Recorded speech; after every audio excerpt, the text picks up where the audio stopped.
Alors, l'une des hypothèses, et je reste très prudent parce que il faut préciser que visiblement en garde à vue, ce jeune homme ne parle pas beaucoup. Donc, on en saura plus ce soir avec le procureur à 18h. Mais l'une des hypothèses serait effectivement une addiction aux jeux vidéo et une pulsion, une colère incontrôlable déclenchée par la perte, une défaite dans une partie de jeux vidéo chez un jeune homme qu'on décrit comme violent, notamment à l'égard de sa sœur. Qu'en pensez-vous, Irvine? Parce que c'est ça qui vous a fait réagir. Moi, je trouve que c'est toujours l'excuse facile qu'on ressort, en fait, des jeux vidéo. Ça, je crois que ça commence à bien faire, parce que j'ai 38 ans, j'entends ça depuis les années 90, et ça n'a Oui. jamais été une excuse. Il y a des centaines de millions de joueurs, voire des milliards depuis le temps que ça existe. Il y a peut-être eu une centaine de cas où on a rattaché ça aux jeux vidéo, mais enfin, c'est pas possible. Faut peut-être prendre conscience que dans la société, il y a des monstres, que le cadre est trop laxiste en France, qu'on a laissé trop faire. Il faut arrêter de trouver des excuses, en fait.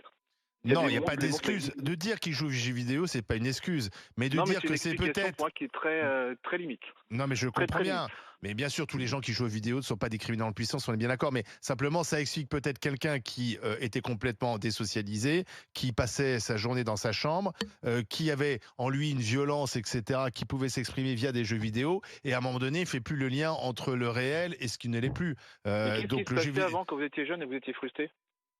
Bah, peut-être qu'on gérait plus la frustration qu'avant. On a un problème avec la C'est frustration tout le dans nos sujet-là, sociétés et d'ailleurs pas que chez Olivier. les jeunes. Sur les jeux Et vidéo. ça, c'est pas moi qui le dis, tous les psys vous le disent. C'est Ouais, mais sujet. sur les jeux vidéo, là, je suis en train de relever les différentes études que j'avais plus.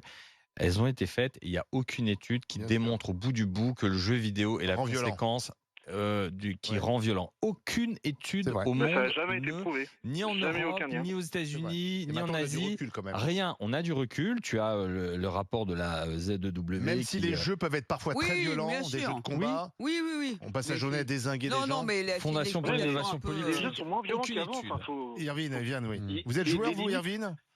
Bah, je l'ai été, je le suis beaucoup moins, mais enfin, vous vous rendez compte que, enfin, nous, quand moi j'ai grandi avec les jeux vidéo, enfin, il y avait beaucoup moins de limites avant. Enfin, maintenant, même si c'est plus graphiquement plus explicite. Plus réaliste. Enfin, c'est Vous la violence. jouiez a à toujours quoi, été vous, là. par exemple? Bah, quand vous regardez dans la jeunesse, quand tu voyais Doom, Duke Nukem, ou même avant les premiers Call of Duty, bah oui, c'est la guerre. Enfin, on joue à la guerre. Street Fighter? Grand Chef Auto. Street Fighter, c'est un jeu de bagarre. C'est pas violent. Enfin.